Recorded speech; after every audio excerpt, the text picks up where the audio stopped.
Hey there. Maybe you've been studying English for a long time. Maybe you just started. Either way, everybody can use a review. So I'd like to present a quick review of 3 of the basic tenses that we use in English. We use them all the time, and so I'm glad you've joined me for this quick review today.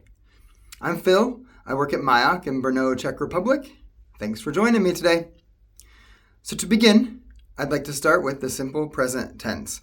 This is probably the most basic one, and we talk about a couple different things with this one. Things that happen all the time, regularly, every day, every week, every month, or things that are generally true. So we could say the simple question, do you study English? Yes, I do. Or, do you go to the gym? Yes, I do. Or, no, I don't. Something that you do pretty often, regularly. We can also talk about things that are generally true, like it snows in the winter here, or 2 + 2 = 4. That's always true. So those are a couple of the most used ways that we use the present simple tense. What we don't want to say are things like, she is working at the bank. Of course, maybe right this second she is working at the bank. That's possible. But we don't want to say she is working at the bank every day. Because to use this, to know that she goes to the bank to go to work every day, we say the simple present tense. She works at the bank, not she is working. Next, we have the simple past tense. Simple past tense is also pretty easy because we just talk about things that happen in the past. I walked my dog yesterday. I talked to my mom. Simple, right? Yes. The problem with past tense usually comes when we try to form those past tense verbs. It's really nice when we have the regular ones. We often just add D or ED on the end of a word and we have it. Talked, walked. Really great, really easy. But then we have the irregular verbs. And if you've studied English for a while, you know, this is the scary part.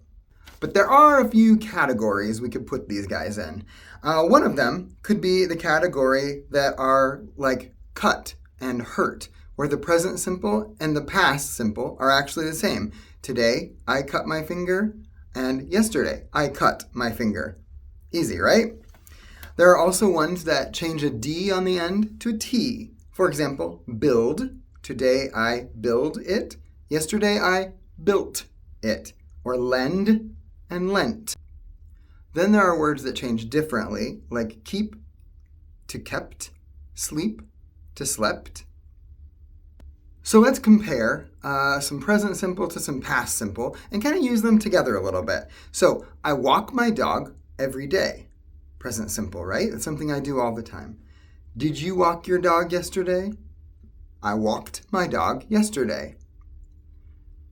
I sleep 8 hours every night. But I only slept 6 hours last night. That's a nice little piece of information you could use even in a conversation with somebody with those two tenses together. Let's talk about one more, present perfect. I know, some of you might get a little nervous about this one because it's just a little bit different than the others. But let's start there. So on this one, we're going to need the third form of the verb. So for example, walk, walked, walked. In walked, we use the third form, which is just walked. For the verb eat, we have eat, ate, eaten. So we're going to use eaten as our verb for the present perfect.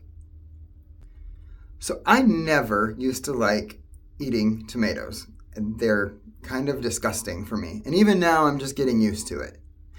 But I did start to eat tomatoes probably maybe 20 years ago. So I could say, I have eaten tomatoes for 20 years. This means that about 20 years ago, I started eating them, and then I'm continuing to eat tomatoes even until today, until the present. So that's what present perfect does. It talks about something that happened in the past, but then it continues through today, or that action is still going on, even until today, and I still do it today. So how about you? We can ask, how long have you studied English? And maybe you can find out what you would say here. So I have studied English for 8 years, maybe. Or I have studied English for 8 months. Or simply, I haven't studied English for very long, only a short time. So I haven't studied English for very long. And then we make the negative out of that. And remember, these change according to who you're talking to. So, for example, I have studied English for 8 years, but he has studied English for 8 years. Remember, we changed the he, she, and it. So, it might be kind of silly, but in the comments below, feel free to write how long you have studied English. I hope this video gave some value to you and it was a little bit helpful. If it was, please click the like button and even subscribe, and that'll help more people find these videos. Stay tuned for more, and I look forward to seeing you later. Bye-bye.